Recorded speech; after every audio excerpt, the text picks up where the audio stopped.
मैं आज आप सबके सामने एक और मजेदार कहानी लेकर आया हूं जिसमें हमें काफी मजा आएगा। यह कहानी हमारी एक ऐसे व्यक्ति की है जो हर रोज आम सी जिंदगी जीता था, वही 9 से 11 की नौकरी और अगले दिन वही सुबह उठकर अपनी नौकरी पर जाने की तैयारी करना। हमारी इस कहानी के इस बंदे का नाम करम था। वह हमेशा अपनी इस बोरिंग सी जिंदगी को जीता और कोसता रहता। उसका जीवन काफी बोरिंग सा था और उसका जीवन किसी मशीन से कम नहीं था। उसका परिवार उसके बचपन में ही मर गया था और उसका अब जिंदा रहने का एक ही सहारा था, और वह थे उसके अनीमे और मांगा। उसे सिर्फ अपनी कहानियां पढ़ने ही मजा आता था और वह अब 28 का हो चुका था और अपनी नौकरी से हर दिन की तरह वह वापस आते हुए वह अपनी कहानियां पढ़ रहा था। वह एक बड़ी सी कंपनी में ग्राफिक डिजाइनर था, पर वह पूरी तरह से अपने काम में नाकाम था क्योंकि उस कंपनी का मालिक एक जल्लाद से कम नहीं था। वह हमेशा करम को ज्यादा काम देता और उसकी सैलरी के समय उसे कुछ भी बहाना बनाकर उसके पैसे काट लेता। वह यह सब अब पूरे 5 साल से झेल रहा था। करम अपनी कंपनी में और बाहर हमेशा अकेला ही रहता था और हमेशा अपनी कहानियां पढ़ता रहता था। वह हमेशा सिर्फ अपनी कहानियां और अनीमे ही पसंद करता था। उसे किसी से मिलना बात करना हमेशा एक बोझ से ज्यादा नहीं लगता था। ऐसे ही एक दिन ट्रेन से वह वापस अपने घर देर रात को आ रहा था कि तभी उसको महसूस होता है कि उसकी ट्रेन आज काफी जोर से हिल रही थी, पर अपनी जिंदगी से इतना बोर होने के कारण वह ज्यादा ध्यान न देते हुए वह अपनी कहानियों में फिर मगन हो गया। कुछ देर बाद उसकी ट्रेन का इंजन किसी चीज से टकरा गया और ट्रेन जैसे ही किसी चीज से टकराई वैसे ही इंजन फट गया और पीछे के डब्बे पटरियों से उतरने लगे। रात का समय होने के कारण उस ट्रेन में काफी कम लोग थे और करम उनमें से एक था। करम के डिब्बे की बत्ती कट गई थी और उसका डब्बा पटरियों पे फिसलते हुए उस ट्रेन के जलते हुए इंजन से जाकर टकराने लगा। यह दृश्य देख सभी लोग डर के मारे चिल्ला रहे थे और अपने भगवानों से बचने की दुआ मांग रहे थे, पर करम अपनी जिंदगी और भगवानों से काफी थक गया था, इसलिए अब वह कुछ नहीं करता, बस अपनी जगह पर बैठकर अपनी जेब से एक सिगार निकालकर अपने हाथों से अपने होठों पर रखकर उसे धीरे से जलाने लगा और उसका एक कश लगाते हुए अपनी तबाही का नजारा देखने लगा। पर उसके चेहरे पर जरा सा भी डर या दर्द नहीं था, बल्कि एक अलग ही खुशी थी और एक संतुष्टि भरी हंसी उसके होठों पर थी। और वह अपने आप से ही बात करते हुए बोल रहा था कि आखिरकार अब मैं इतनी मरने की दुआएं मांगने के बाद अब मैं मर पाऊंगा, और यह सामने की आग की लपटें कितनी सुनहरी लग रही है।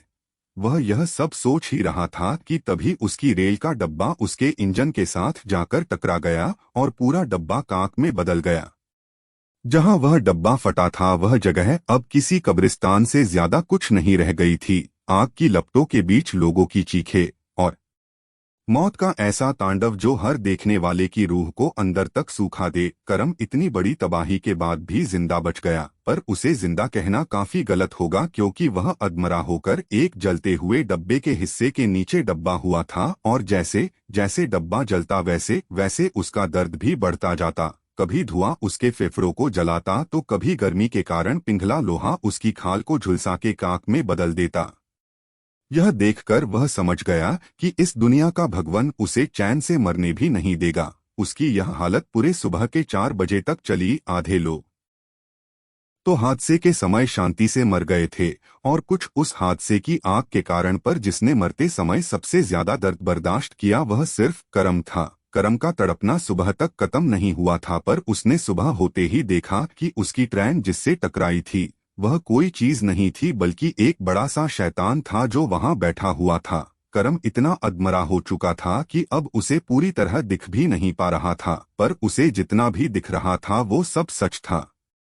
उसे सुबह होते ही दिखाई देती है एक परछाई, एक अजीब सी परछाई जिसके पंख उसकी पूरी ट्रेन से बड़े थे, पर वह कोई पक्षी नहीं था। यह देखकर उसकी आंखें खुली ही रह गई कि वह जिन लोगों को अपनी कहानियों में पढ़ता था आज वो सब उसकी आंखों के सामने ही खड़े थे। पर यह सिर्फ बुरी किस्मत ही थी कि सिर्फ वहां वही लोग थे जो उसे अपनी कहानियों में पसंद नहीं थे, क्योंकि वह सब देव होते हुए भी किसी घिनौने जीव से कम नहीं थे। और करम मरते हुए उन्हें अपनी आंखों में समाते हुए मर गया। काफी समय के बाद उसे होश आने लगता है। तो वह देखता है कि वह किसी और ही दुनिया में पहुंच गया है। उसका शरीर भी किसी बच्चे के जैसे छोटा सा हो गया था और उसके आसपास काफी अनजाने से लोग थे। कुछ देर बाद उसे समझ आता है कि वह उस रेल हादसे में मर गया था और यह उसका अलग जन्म है। पर उसे अब भी अपनी सारी पिछली बातें याद थी, पर वह अब कुछ नहीं कर सकता था क्योंकि अब तो वह अपनी मर्जी से हिल भी नहीं पा रहा था, क्योंकि करम अब छोटे से शरीर था। करम अब किसी और ही दुनिया का हो गया था, जहाँ काफी नई तरह के जीव बासते थे और वहाँ काफी अलग सा समाज था और वहाँ की सबसे अलग चीज थी जादू, जो यहाँ हर कोई इस्तेमाल कर सकता था। यहाँ तलवारबाजी और काफी सारी नई चीजें थी। करम तो मानो यह सब देख खुशी से पागल हुआ जा रहा था, क्योंकि वह अब अपनी कहानियों की दुनिया में ही आ गया था। अब तो हमारा करम पहली बार अपनी पिछली पूरी जिंदगी को मिलाकर खुश हुआ था। हमारे करम की जिंदगी किसी और दुनिया में काफी आराम से और खुशी से अपने परिवार के साथ बीत रही थी, और किसी दुनिया में कुछ लोग थे जो आने वाली तबाही को साफ देख पा रहे थे, क्योंकि पहली बार इतिहास के किसी पन्ने में ऐसा कोई पन्ना आया था कि कोई जीव अपनी दुनिया को छोड़कर किसी और दुनिया का निवासी बना था। और सबसे अजीब बात थी कि उसमें न जाने किसी अनजाने कारण से वह पूरे ब्रह्मांड से सबसे ताकतवर होने का हुनर रखता था। अब कुछ लोग तो आने वाले समय के लिए काफी उत्सुक थे, पर कुछ लोग हमेशा की तरह अपने डर, अपनी असुरक्षा और अपनी जलन के कारण वे इस बात को मानने के लिए तैयार नहीं थे। पर हम अभी उन पर ध्यान न देते हुए हम वापस हमारे करम के पास आते हैं।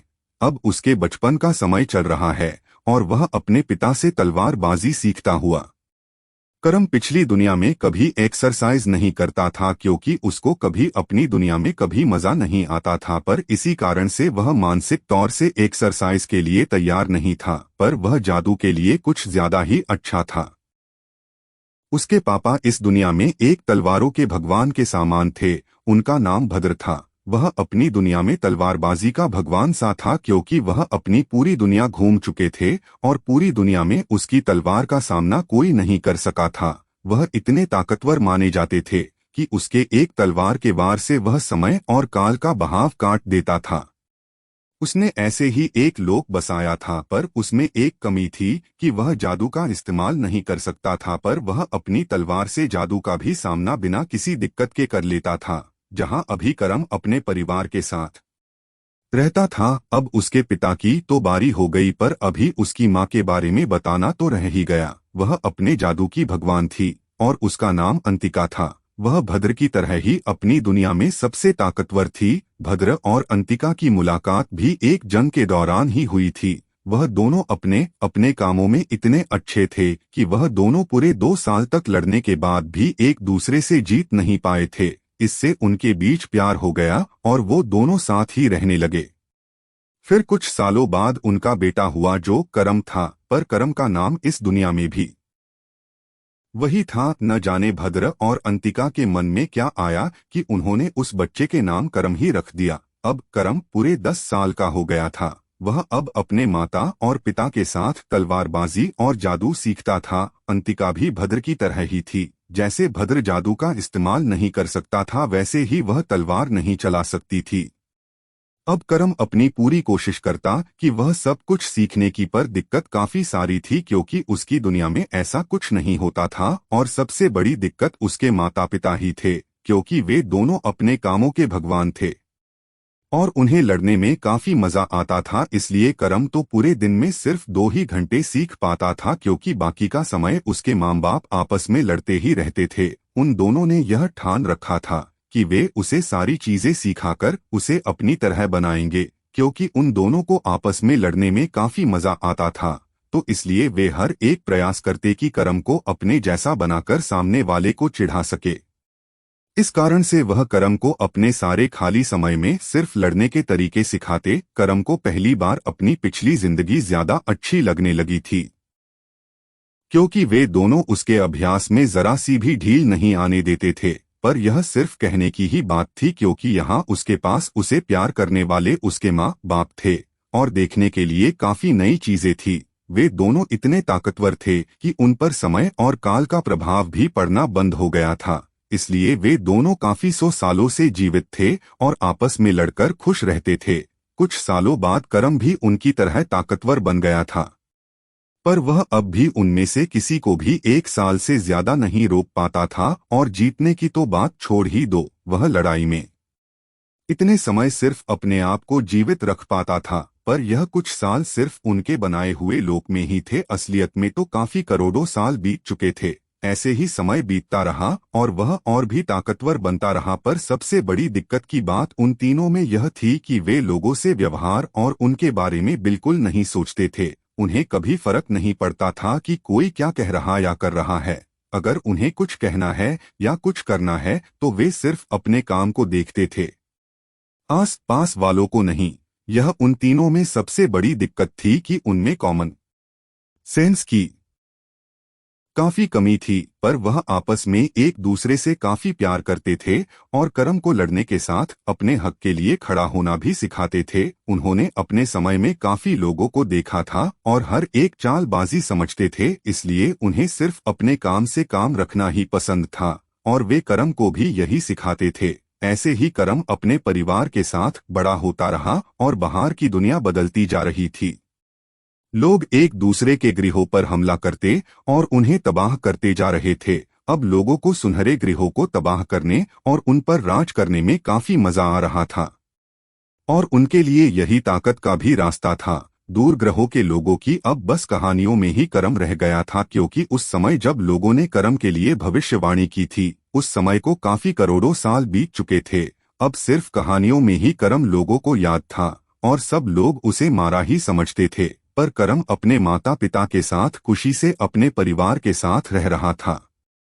अब करम को कुछ समय और बीत गया था और अब वह अपने माता पिता के सामान जादू और तलवारबाजी का भगवान बन चुका था। पर अब वह काफी बोर होने लगा था और अपने माता पिता से बार बार बाहर जाने की बात करता। वह अब काफी उत्सुक सा हो गया था, क्योंकि उसे नई चीजें सीखना काफी पसंद था। पर अब वहाँ कुछ नया सीखने को बचा नहीं था, तो वह अपने माँ बाप से राक्षस लोक जाने की आज्ञा मांगता है।